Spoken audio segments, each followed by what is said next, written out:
দিয়েছে। অ্যাপোলোর মতো হসপিটালে বিভিন্ন জায়গায় পেটের ভিতরে গজ রেখে দেয়, কাঁচি রেখে দেয়। এটা কিরকম দেশে আমরা জন্ম নিয়েছি। আমার মাকে হারিয়েছি, আমার বাবাকে হারিয়েছি।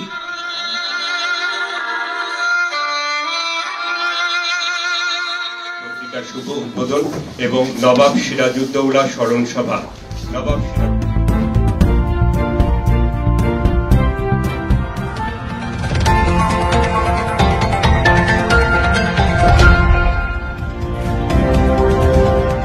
ঢাকায় জাতীয় প্রেস ক্লাবে 4 জানুয়ারি এক আড়ম্বরপূর্ণ অনুষ্ঠানের মধ্য দিয়ে প্রকাশিত হল দৈনিক সকালের দর্পণ সংবাদপত্র।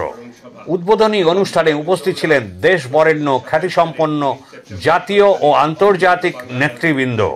পত্রিকাটির সম্পাদকের দায়িত্বে রয়েছেন বাংলার শেষ স্বাধীন নবাব সিরাজদৌলার নবম বংশধর নবাব জাদা আলী আব্বাস উদ্দৌলা। আয়োজনে ছিলেন ঢাকা বিভাগীয় সমিতি ও দৈনিক সকালের দর্পণ পরিবার। তো আসুন এবার এই অনুষ্ঠান পর্বে চোখ রাখি। শুভ উদ্বোধন এবং নবাব সিরাজউদ্দৌলা স্মরণ সভা। নবাব সিরাজউদ্দৌলা 1727 সালের 19 সেপ্টেম্বর তৎকালীন অবিভক্ত বাংলার রাজধানী মুর্শিদাবাদে জন্মগ্রহণ করেন এবং 1757 সালের 2 জুলাই উনি শাহাদাত বরণ করেন। উনি 28.5 বছর বয়সে বাংলার মসনদে বসেছিলেন এবং 29.5 বছর বয়সে উনি শাহাদাত বরণ করেন। উনি দেশ, মাটি, মাকে ভালোবেসে কাজ করেছেন এবং সকালের দর্পণ পত্রিকাটা ইতিহাস ঐতিহ্যকে লালন করে, নবাব পরিবারকে ভালোবাসে। সেই উপহার আমাকে প্রকাশক মহোদয় মোহাম্মদ শাহ আলম সাহেব আমাকে এটার একটা গুরু দায়িত্ব দিয়েছেন প্রধান সম্পাদকের। আপনাদের সহযোগিতায় এই পত্রিকাটাকে অবশ্যই আমরা একটা পর্যায়ে নিয়ে যাব, যেটা দেশ জাতির কথা বলবে, আপনাদের কথা বলবে, দেশের পক্ষে কথা বলবে, এখানে মা মাটির পক্ষে কথা বলবে। আমরা বিভিন্ন বিষয় নিয়ে কাজ করব, আপনাদেরই কথা আমরা তুলে ধরবো, আপনাদেরই বক্তব্য তুলে ধরবো। আপনারা আমাদের পাশে থাকবেন, দোয়া রাখবেন, যাতে এই পত্রিকাটা একটা বাংলাদেশের প্রথম শ্রেণীর পত্রিকা প্রথম পর্যায়ে যাতে চলে আসে। একজন আশেপাশে থাকলে আমরা অনেক নতুন নতুন জ্ঞান আহরণ করতে পারি, অনেক সুন্দর সুন্দর তথ্য আমরা জানতে পারলাম স্যারের মাধ্যমে। আপনাকে অনেক ধন্যবাদ স্যার। স্যার এই মুহূর্তে আমাদের সামনে কথা বলবেন। এতক্ষণ যাকে নিয়ে আলাপ করছিলাম পলাশীর যুদ্ধ ময়দান থেকে, সেই নবাব সিরাজউদ্দৌলা, সেখান থেকে আজকে আমাদের পাশে আছেন তার নবম বংশধর, নবম রক্তধারা নবাবজাদা আলী আব্বাস উদ্দৌলা আরেফ ভাই। এখন আমরা তার কথা শুনবো, তার কাছ থেকে জানবো। আলী আব্বাস উদ্দৌলা ভাই। সাম্প্রতিক সময়ে আমি আসলে এই অনুষ্ঠানে আসতাম না, হয়তো আমাকে কালো পোশাকে দেখছেন, মনটা আসলে ভালো নেই। আমার বাবা সাম্প্রতিক সময় ইন্তেকাল করেছেন। আমি চাচ্ছি যে পত্রিকাতে আমি বাংলাদেশের যেগুলো অনিয়ম আছে অনিয়মগুলো তুলে ধরবো। বিশেষ করে বাংলাদেশের চিকিৎসা ব্যবস্থা, একটি রাষ্ট্র চিকিৎসা ব্যবস্থাকে একেবারে ধ্বংস করে দিয়েছে। আমার আম্মাও মারা গিয়েছে সুচিকিৎসার অভাবে। আমরা সেটা বলবো না যে আমরা বিশাল ধনী, কিন্তু আমরা আমাদের সামর্থ্যের ভিতরে সর্বোচ্চ চেষ্টা করেছি। আমার আম্মাকেও বাঁচাতে পারিনি সুচিকিৎসার অভাবে। আমার আম্মা মরহুমা সৈয়দা হোসনারা বেগম ইন্তেকাল করেছেন 2001 সালে। আমার আম্মার মৃত্যুবার্ষিকী 10 জানুয়ারি। ওনার জন্য সবাই দোয়া করবেন। এবং আমার আব্বা সাম্প্রতিক ইন্তেকাল করেছেন 27 সেপ্টেম্বর ইবনে সিনা হসপিটালে। এবং ওখানে ডাক্তারদের যে ব্যবহার আমি দেখলাম, নার্সদের ব্যবহার, ডিউটি ডাক্তার, ওয়ার্ড বয়, প্রত্যেকের ব্যবহার খারাপ। আমরা কেবিন নেওয়ার পরও, আইসিইউতে করার পরও আমরা সঠিক চিকিৎসা পাইনি। যদিও এটা একটা রাজনৈতিক দলের হসপিটাল, তারা বলছে যে তাদের নিয়ন্ত্রণ ছিল না, এখানে বহিরাগতরা দখল করেছে। সেটা তো বড় বিষয় না। যেহেতু একটা রাজ পরিবার সেখানে চিকিৎসা নিচ্ছে, অবশ্যই তাদের খবর নেওয়া উচিত ছিল। আমার মাকে হারিয়েছি, আমার বাবাকে হারিয়েছি। আমি চাই না এরকম কেউ চিকিৎসার অভাবে মারা যায়। আমি পত্রিকাতে অথচ চিকিৎসা বিষয় আমি কণ্ঠই করবো। আমি আজকে অনুষ্ঠানে আমি থাকতাম না। আমার মনে অনেক কষ্ট। দেশের একটা রাজ পরিবার হয়ে আমাদেরকে সম্মান বিগত সরকার আমাদেরকে দেয়নি 16 বছর। উনি ওনার পিয়নকে 400 কোটি টাকা 600 কোটি টাকার মালিক করেছেন, হেলিকপ্টারে চলেছেন।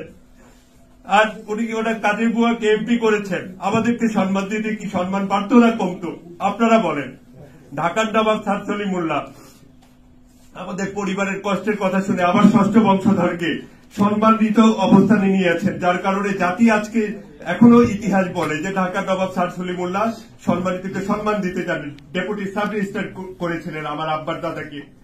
আমার বাবা হারিয়েছি, আমার মাকে হারিয়েছি সুচিকিৎসার অভাবে। যেই দেশে আমাদের জন্ম, যে মাটিতে জন্ম, যেই মাটির জন্য নবাব সিরাজউদ্দৌলা জীবন দিয়েছেন, আমরা এই দেশের সাথে গাদ্দারি করিনি। নবাব আলীবর্দী খানও 16 বছর বাংলায় ছিলেন দক্ষতার সহিত, কেউ গাদ্দারি করেনি।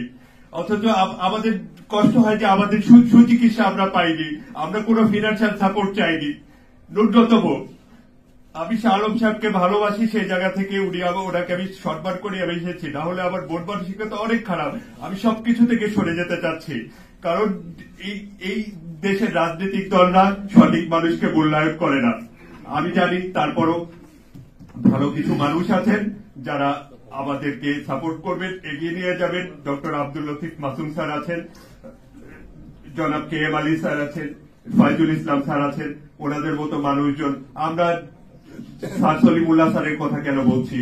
স্যার সলিমুল্লাহর পর ডক্টর মোহাম্মদ ফজলুল হক, শিক্ষাবিদ, শিল্পপতি, উনি আমাকে আবার বাবা মার পরে সম্মান দিয়েছেন যথার্থ। যে সেই সম্মানটা কি বিগত সরকার দিতে পারতো না 16 বছর? কাকে না কাকে তারা চুরি বাটপাড়ি তো করেছে, তারা বিভিন্ন ভাবে রাষ্ট্রের কোষাগার খালি করে দিয়েছে, সবকিছু ধ্বংস করেছে তারা। বাংলাদেশ উন্নয়নের পর ডক্টর মোহাম্মদ ফজলুল হক, শিক্ষাবিদ, শিল্পপতি, উনি আমাকে আবার বাবা মার পরে সম্মান দিয়েছেন যথার্থ। যে সেই সম্মানটা কি বিগত সরকার দিতে পারতো না 16 বছর? কাকে না কাকে তারা চুরি বাটপাড়ি তো করেছে, তারা বিভিন্ন ভাবে রাষ্ট্রের কোষাগার খালি করে দিয়েছে, সবকিছু ধ্বংস করেছে তারা। বাংলাদেশের চিকিৎসা ব্যবস্থা নষ্ট করে দিয়েছে। অ্যাপোলোর মতো হসপিটালে বিভিন্ন জায়গায় পেটের ভিতরে গজ রেখে দেয়, কাঁচি রেখে দেয়। এটা কিরকম দেশে আমরা জন্ম নিয়েছি? এটা কি বাংলাদেশের চিকিৎসা ব্যবস্থা হওয়ার কথা? হ্যাঁ, এটা কারা করছে? এমন একটা রাষ্ট্র করছে যারা চায় না যে বাংলাদেশের মানুষ বেঁচে থাকুক, বাংলাদেশের মানুষ সুস্থ থাকুক। তারা চায় যে বিকলাঙ্গ, পঙ্গু হয়ে বাংলাদেশের মানুষ থাকুক এবং তাদের যে চিকিৎসা নেই, যাতে বাংলাদেশের চিকিৎসা ব্যবস্থা ধ্বংস করে দেওয়ার জন্য তারা যা যা করার তারা তাদের এজেন্টের মাধ্যমে তারা করেছে। আমি কখনো রাজনৈতিক বক্তব্য দেই না। আমার বাবা নেই, মা নেই, আগে এতিম ছিলাম, এখন অনাথ হয়ে গেছি। আপনারা সবাই আমার জন্য দোয়া করবেন, সাপোর্ট করবেন। আমরা দেশকে ভালোবাসি, দেশের জন্য ভালো কিছু করব, দেশকে বিক্রি করব না। বিগত যারা দেশকে বিক্রি করেছে তাদের অতীত ইতিহাস দেখলে বোঝা যাবে। তাদের সাথে আমার কোনো ব্যক্তিগত দ্বন্দ্ব ছিল না, আমার কোনো দলের সাথে না। তারপরে আবার ফ্ল্যাটের উপরে আগুন ধরিয়ে দেওয়া হয়েছে, কত রকম নির্যাতন করেছে। তখন আমি চুপ ছিলাম না, এমন না যে আজকে আপনাদেরকে বলছি। আমি লেভেল 2 তে থাকি, লেভেল 4 এ আগুন দিয়ে দেওয়া হয়েছে। তারপরে মিডিয়াতে, IPTV-তে আমি আমার এখানে আমাদের এসে আছেন তরুণ প্রজন্মের সাংবাদিক ফারহানা নীলা। উনি আমাকে নবাবজাদা আলী আব্বাস উদ্দৌলা হিসেবে আজকে আপনারা যারাই আমাকে চিনছেন, আমাকে চ্যানেল আই ফার্স্টে টিভিতে নিয়েছে, জনাব শাইখ সিরাজ স্যার পরবর্তীতে দেবাশিস বিশ্বাস টিভিতে নিয়েছে, মাহমুদুর রহমান মান্না চ্যানেল 24 মুক্তবাকি নিয়েছে। তবে ফারহানা নীলার কাভারেজের কারণে দেশ, জাতি এবং বিদেশের মাটিতে মানুষজন আমাকে চিনে, সেটা আমার জন্য অনেক গর্বের বিষয়। গোপাল চক্রবর্তীর রিপোর্ট, এখন দিনকাল নিউজ, কলকাতা।